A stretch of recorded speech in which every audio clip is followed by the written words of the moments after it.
많은 사람들이 생각할 때에 결과만 좋으면 과정이 어찌 되었든지 다 좋은 것이다, 이렇게 착각하고 잘못 생각하기가 쉽습니다.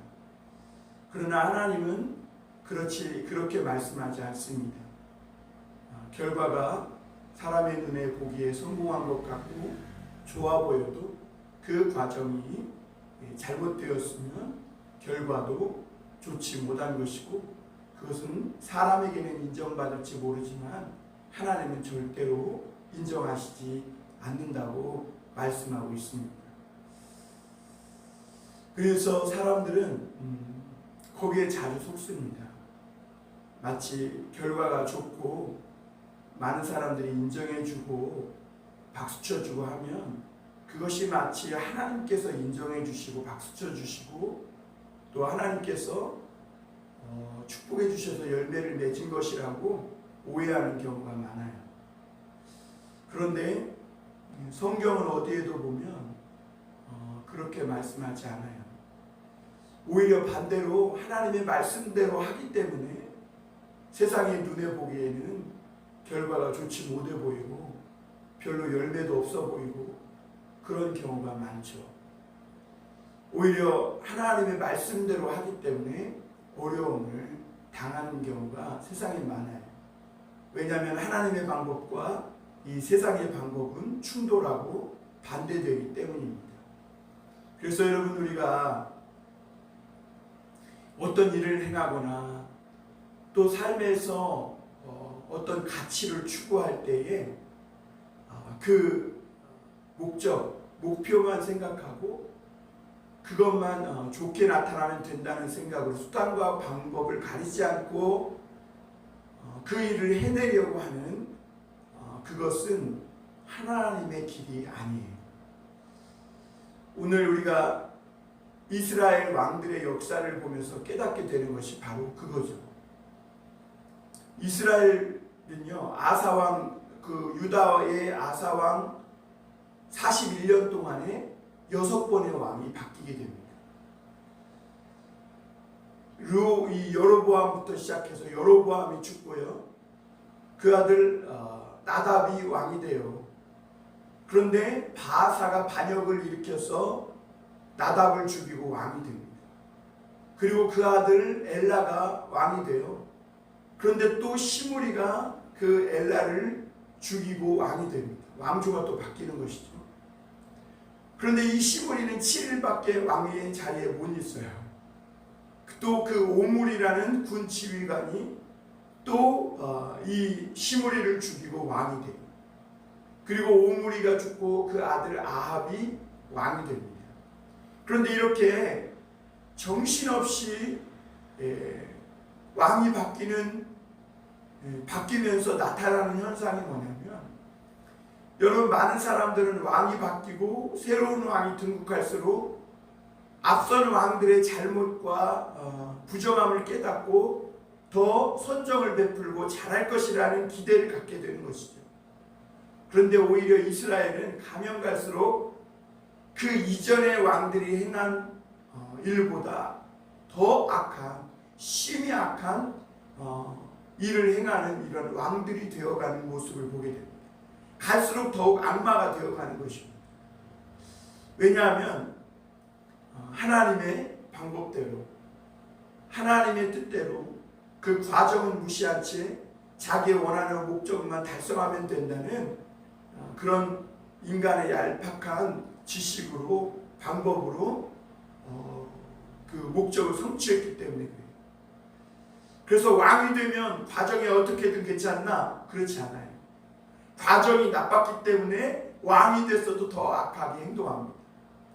여러분, 밑에 있을 때, 아랫사람이었을 때도 그 과정을, 하나님의 뜻을 무시하고 말씀을 무시한 채 과정을 어기고 과정을 악한 방법으로 해서 왕이 된 사람이 왕이 돼서 모든 권력과 실권을 쥔 후에는 얼마나 그 악이 더하겠어요. 그러니까 과정을 무시하고 좋은 열매를 맺는다는 것은 하나님의 방법이 아닌 것이죠. 거기에 속지 말아야 합니다. 이스라엘이 이렇게 이 하나님의 말씀을 버리니까 혼란의 시대가 도래합니다. 여러분, 혼란의 때에 나타나는 특징이 뭐예요? 다 자기가 왕이 되겠다는 거예요. 내가 이 문제를 해결할 수 있고 내가 왕이 되어야 한다는 이런 사람들이 많이 나타나는 것이죠. 세상에 흉흉하면요, 비루한 것들이 왕이 되겠다고 판을 치는 것입니다. 그런데 여러분, 왜 이런 혼란이 오냐? 하나님의 말씀이 없기 때문에. 하나님의 말씀을 붙드는 사람은 과정을 무시할 수가 없어요. 그것이 다윗의 길로 표현된 성경이 말씀하고 있는 것이죠. 다윗은 그 과정을 무시하지 않았어요. 요셉도 마찬가지입니다. 야곱은 그 과정을 무시하고 자기가 원하는 축복을 이루려고 하다가 하나님이 어떻게 해요? 사랑하셔서 그 야곱을 그 고난의 광야길에 세워 그 연단을 다 겪게 하신 것이죠. 하나님이 진짜 축복하려는 사람은요, 바로 그래요. 우리 인간은 과정은 무시한 채 빨리 원하는 열매를 먹기를 원해요. 그런데 하나님은 정말 축복하시는 사람은요, 그렇게 되도록 내버려 두지 않습니다. 우리 인간의 죄성, 내 욕망은 과정은 무시한 채 뛰어넘고 빨리 열매를 먹고 싶고 그 자리에 앉고 싶고 빨리 그것을 손에 쥐고 싶지만, 하나님의 버리신 사람은 그렇게 하게 해요. 하나님이 버린 사람. 그런데 하나님이 정말 축복하는 사람은 절대로 그렇게 하지 않습니다. 그 과정을 겪게 하세요.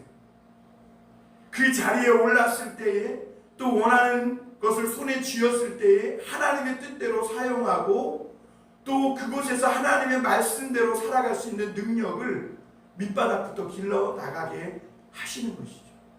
그것이 하나님이 일하시는 방법이에요.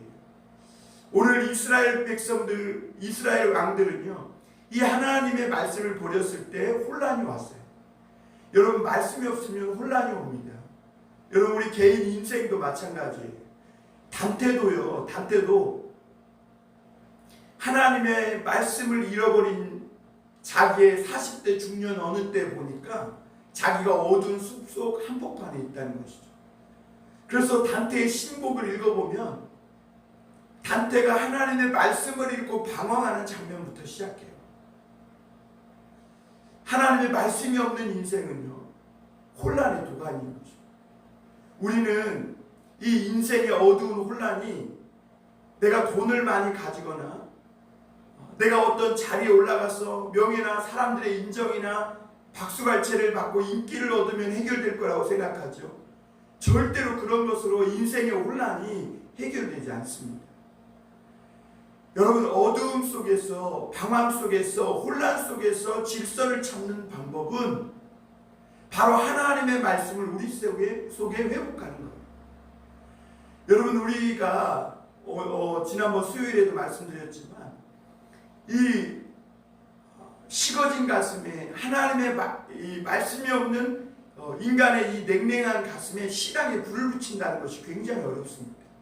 그게 하나님의 은혜가 아니면 안 되는 일이에요. 여러분, 은혜 받은 사람의 특징이 뭔지 아세요? 말씀이 좋아져요. 말씀을 듣고 싶어요. 말씀을 묵상하고 싶어지고요. 세상에 대해서는 시큰둥해져요. 그리고 기도하고 싶어진다는 거죠. 이게 말씀의 은혜를 받은 겁니다. 여러분, 오늘도 내가 말씀을 듣고 싶고 기도하고 싶은 마음이 들면 그것이 은혜 받은 거예요. 그것이 내 삶이 질서 가운데로 돌아오는 것입니다. 여러분, 이스라엘 백성들이 이렇게 하나님의 말씀을 잃어버렸을 때 그들에게는 혼돈이 찾아왔고 막 왕들이 바뀌고 이런 사이에 여러분, 그 백성들의 삶을 한번 생각해 보세요. 어떠했겠나? 막 저 왕들의 왕실에서 쿠데타가 일어나고 배신을 하고 반역을 하고 등 뒤에 칼을 꽂고 하는 이런 일들이 일어날 때 그 백성들의 삶이 얼마나 피폐해졌겠어요. 그게 하나님이 더 이상 두고 볼 수가 없는 것이죠.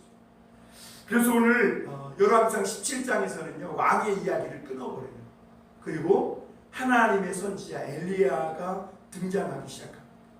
하나님은 이 오므리 왕, 그리고 오므리 왕이 이전의 왕들보다 심히 악하게 악을 행했는데 그 아들 아합은 왕이 되자마자 더 악을 행해요.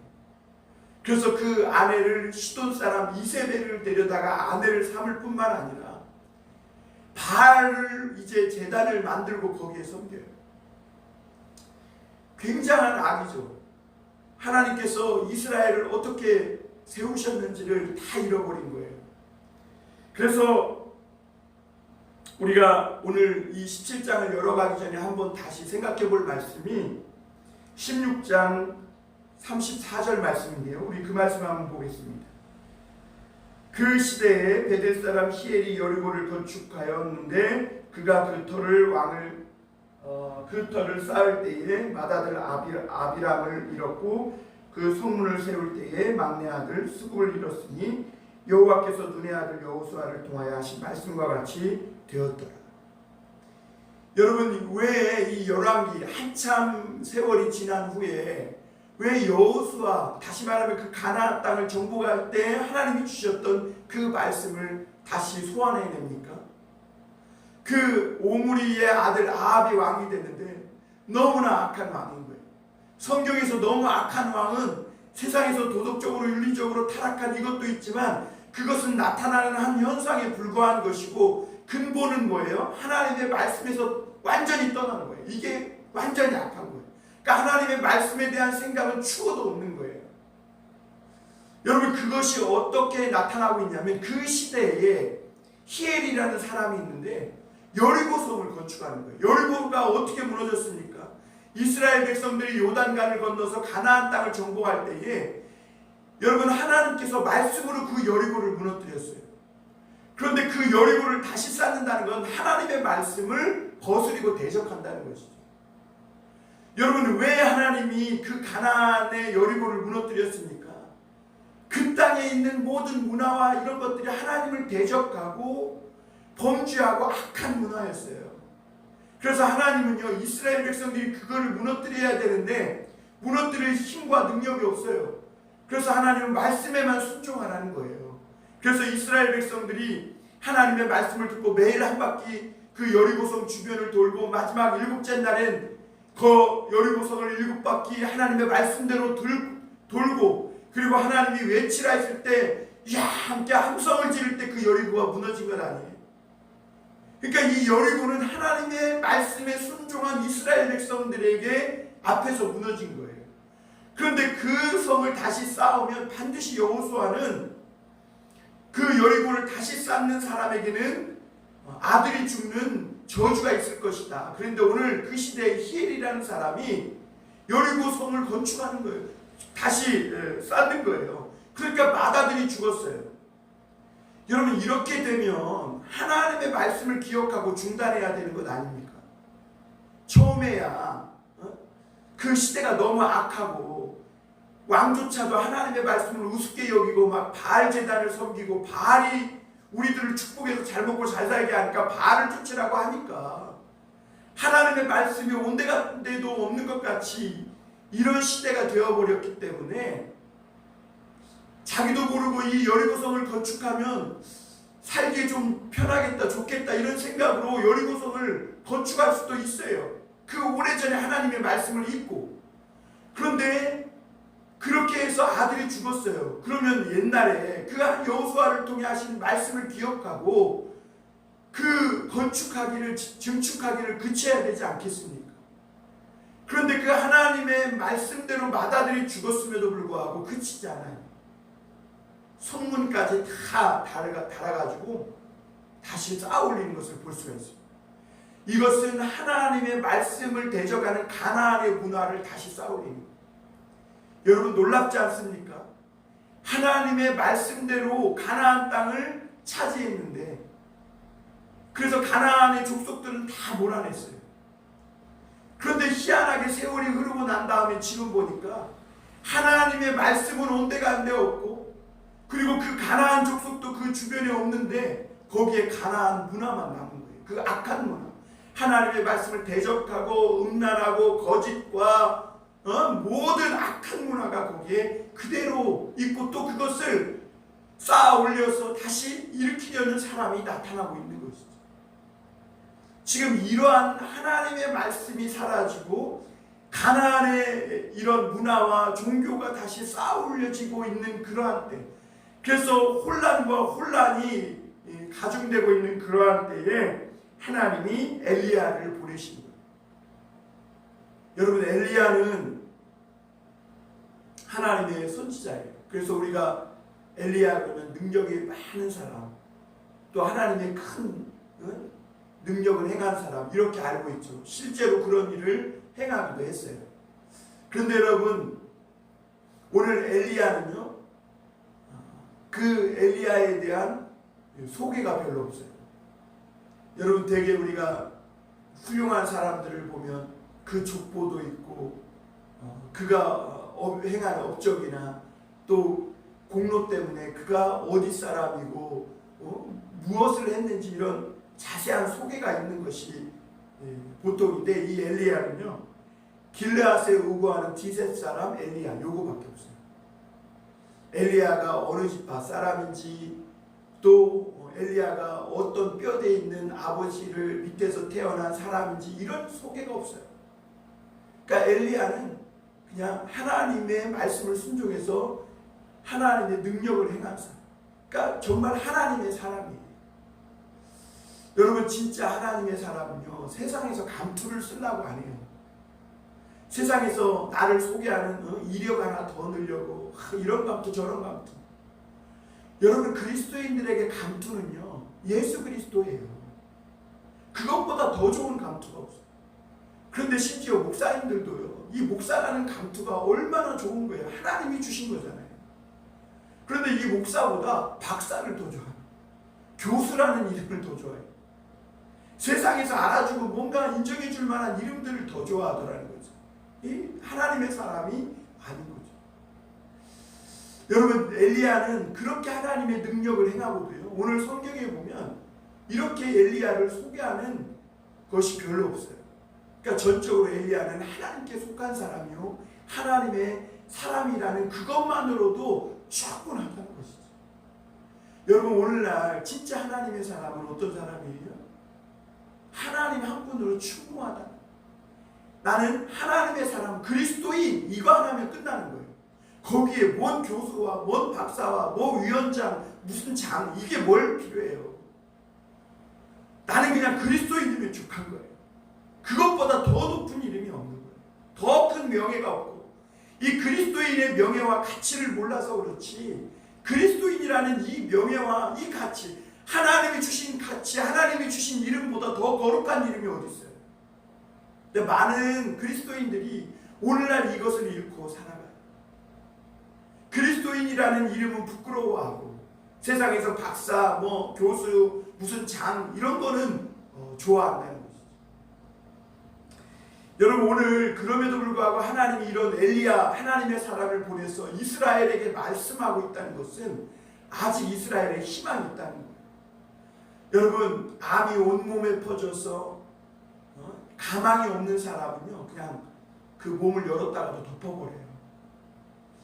칼을 대지 않습니다. 그러나 하나님이 이 엘리야를 보내서 하나님의 말씀의 칼을 대시고 있는 것은 아직 이 이스라엘 안에 가능성이 있다는 거죠. 그리고 살려둘 만한 가치가 있다는 거예요. 가치가 없고 가능성이 없으면 그냥 덮어버리는 것이죠.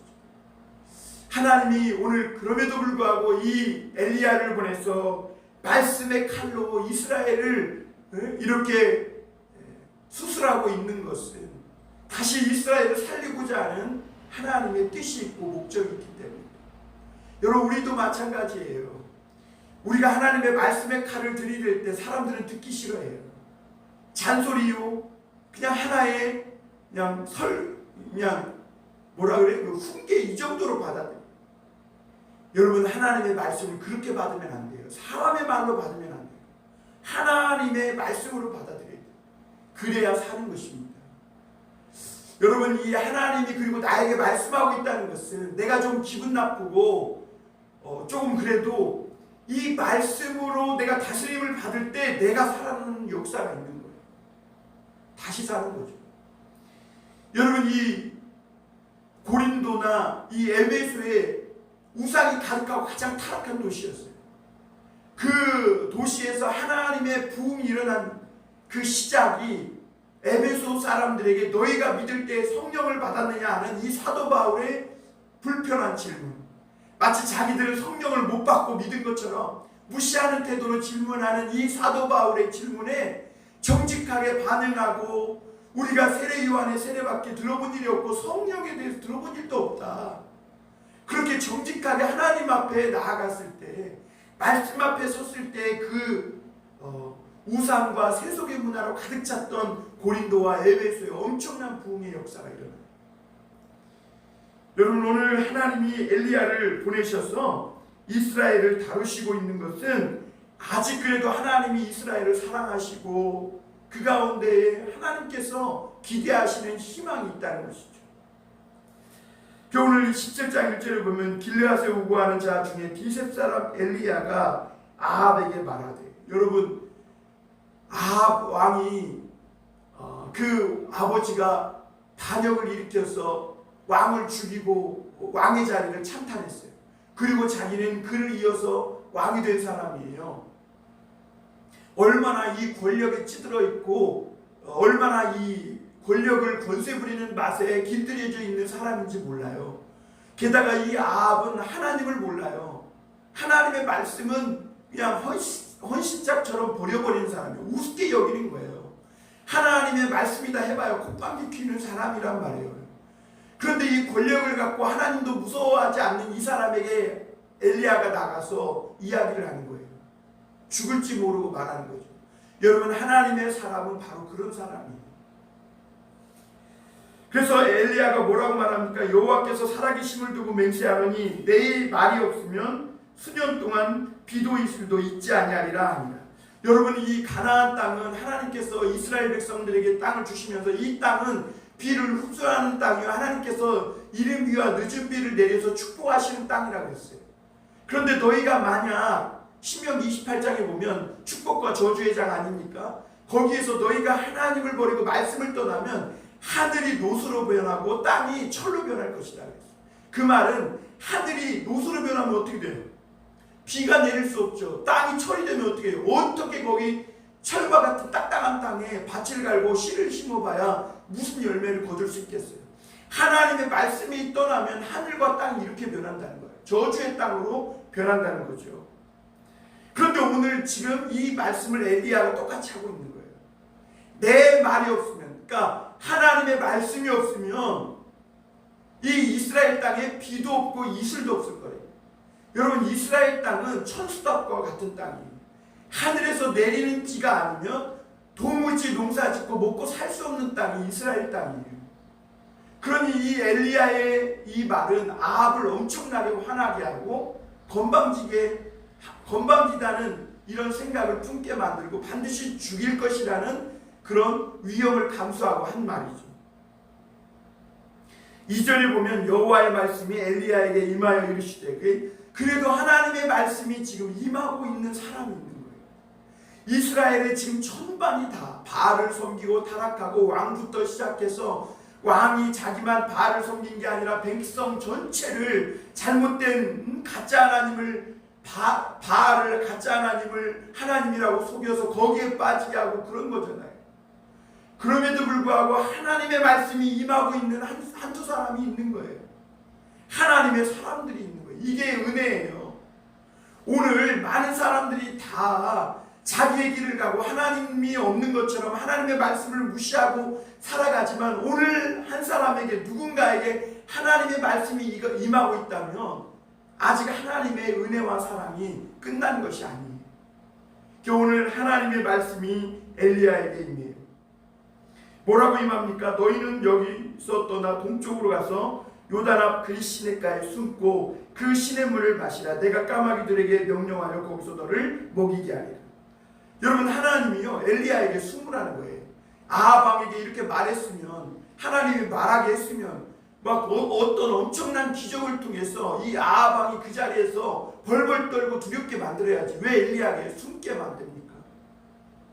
이것은 그 당시 이스라엘 백성들의 하나님의 말씀이 없음을 그대로 드러내는 거예요. 하나님의 말씀을 받은 자가 숨으면 어떻게 되는 거예요? 아무도 말씀을 못 듣는 거예요. 말씀을 못 들으면 혼란이고 어둠이고 저주인 거예요. 하나님의 말씀이 없는 땅은요, 죽음의 땅으로 변하는 거예요. 여러분, 어제 제가 벌거벗은 세계사라는 그 프로를 보면서 세계 1차 대전이 일어나는 때를 보면 왜 그런 것이 계기가 되냐면요, 계몽주의, 18세기 계몽주의가 그 밑바탕에 깔려 있는 거예요. 인간의 이성이면, 그리고 인간의 지식이면 인간은 인류를 좋은 쪽으로 끌고 갈 수 있을 거라고 생각하는 거예요. 그래서 이 인류가요, 그동안 하나님을 믿고 하나님을 의지하던 이 신앙을 버리고 계몽주의, 이성과 어떤 인간의 지식을 쫓아 살아가요. 그런데 그런 것들이 세계 1차 세계대전, 2차 세계대전, 이 세계 경제 대공황을 겪으면서 완전히 무너지는 거예요. 인간의 이성과 이 지식이 얼마나 믿지 못할 만한 것인지, 그리고 얼마나 이 예측 불가능한 것인지를 깨닫게 된 거예요, 인류가. 그러면서 다시 보이지 않는 하나님을 인간이 의지하기 시작한 거예요. 인간의 이 이성과 이 지식이 얼마나 타락했는지, 하나님이 없는 인간의 이성과 지식은 썩은 오물보다 못하다. 그래서 인간이요, 얼마나 악하게 변하는지 어제 세계 1차 세계대전에 대한 이야기를 들으면서 그 전쟁 속에 얼마나 인간이요, 악마가 따로 없어요. 악마가. 하나님이 없는 인간은요, 악마로 변하는 거예요. 거기에 속으시면 안 돼요. 인간의 이성으로, 인간의 지식으로 내가 생각하고 내가 계획하는 것이 나를 선한 길로 인도할 수 있다, 그것처럼 멍청하고 어리석은 일이 없는 거예요. 여러분, 하나님의 말씀을 받은 엘리야가 숨으면 어떻게 되는 거예요? 이 이스라엘은 끝이 나는 거예요. 비도 없고 이슬도 없으면 어떻게 살아요? 농사를 어떻게 짓고 뭘 먹고 살아요? 여러분, 이스라엘은 하나님이 주셔야 먹고 사는 땅이에요. 그런데 바알을 섬기면 잘 먹고 잘 살고 있다고 하니까 하나님이 그 비와 지면의 이슬을 비춰버린 거죠. 그리고 엘리야를 숨게 만든 거예요. 그래서 엘리야는요, 오늘 그 하나님의 말씀대로 가서 그 그리시네가에 숨어요. 5절 한번 볼까요? 그가 여호와의 말씀과 같이 하여 곧 가서 요단 앞 그리시네가에 머물매. 여러분, 오늘 말씀의 핵심은 뭐예요? 그가 여호와의 말씀과 같이 하여. 엘리야가 하나님의 말씀을 들은 것뿐만 아니라 말씀과 같이 하여 그리시네가에 숨었다. 여러분, 저 같으면 하나님 말씀을 주셨으면 능력을 행하게 해주십시오. 왜 숨어야 합니까? 뒤로 숨어야 하고 물러나야 합니까? 하나님의 능력이 이것밖에 안 됩니까? 여러분, 그건 무모한 거예요. 여러분, 하나님이 숨으라면 숨는 거예요. 왜냐하면 아합에게 죽어, 그렇게 하다가. 그러니까 하나님의 때를 기다리며 숨었어요. 그게 하나님의 말씀과 같이 하여 숨은 거예요. 그랬더니 여러분, 6절에 보면 까마귀를 통해서 하나님이 갖다 떡도 먹이고 고기도 가져다 먹어요. 여러분, 이게 까마귀가 통해서 먹는다는 것이 이게 쉬운 일이 아니죠. 까마귀는 성경의 레위기 11장에 보면 부정한 동물이에요. 그러나 여러분, 이런 것을 통해서도 하나님이 먹이시는 것이 뭐예요? 이스라엘이 먹고 사는 것이 하나님께 달렸다는 거. 그런데 바알이 먹게 해주고 바알이 농사를 풍성하게 해준다고 해서 바알을 쫓는 것이 얼마나 하나님을 떠나고 악하게 살아가는지를 하나님이 지금 엘리야의 이 모습 속에서 보여주고 있는 것이죠. 그리고 결국 이 시냇물이 말라요. 그러니까 하나님이 없으니까 모든 것이 다 말라 비틀어지는 것이죠. 그러나 놀라운 사실은요, 그럼에도 불구하고 하나님의 말씀에 순종하여 살아가는 사람은, 엘리야 같이 이렇게 하나님의 말씀에 순종하여 살아가는 사람은 하나님이 반드시 먹이시고 입히신다는 거예요. 물론 어려움을 당하죠. 고난을 당해요. 그러나 하나님이 먹이시고 입히세요.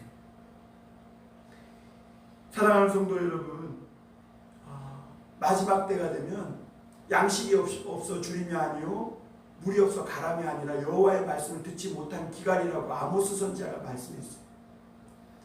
여러분, 오늘날 왜 기갈이 있고 왜 갈급함이 있습니까? 왜 많은 사람들이 혼란 속에 있습니까? 하나님의 말씀을 떠난 거예요. 말씀을 떠나면 혼란과 기근과 가뭄뿐인 거예요. 여러분, 우리가 세상에 하나님의 말씀이 이렇게 너무 많은데 유튜브를 틀고 뭐 TV만 틀어도 여기저기서 말씀이 있는데 무슨 기간이냐 이렇게 말씀할 사람도 있을지 모르겠지만 여기서 하나님이 말씀하시는 기간은 뭐냐면 하나님의 말씀을 듣고 그같이 하여 행하는 사람이 없다는 것이죠. 그것이 말씀의 기간이에요. 말씀의 기간이라는 것은요, 하나님의 말씀에 대한 이야기가 많이 없다는 얘기가 아니에요. 그 말씀이 말씀되게 하는 사람이 없다는 것이죠. 말씀과 같이 하여 그 말씀을 듣고 한 말씀이라도 순종하여 그 말씀이 말씀되게 하는 사람이 없는 거예요. 그게 기간인 것이죠. 말씀이 없으면요, 우리 자녀들이 쓰러져요. 말씀이 없으면 이 시대가 다 무너지는 것입니다. 사랑하는 성도 여러분, 오늘도 하나님은 하나님의 말씀을 듣고 또 하나님의 말씀과 같이 하여 주님의 말씀을 따르는 사람을 부르고 계신 거예요. 오늘 이 세상에 혼란과 이런 기근과 가뭄, 전염병 이런 모든 것 속에서 하나님의 음성을 듣고 그 말씀에 순종하여 세상이 비록 기근과 가뭄 속에 있지만 하나님의 말씀을 듣고 행하는 저와 여러분들 안에는 그 마음에 항상 기쁨과 감사와 은혜가 넘치는 그런 삶이 될 수 있기를 주님의 이름으로 축원합니다. 기도하겠습니다.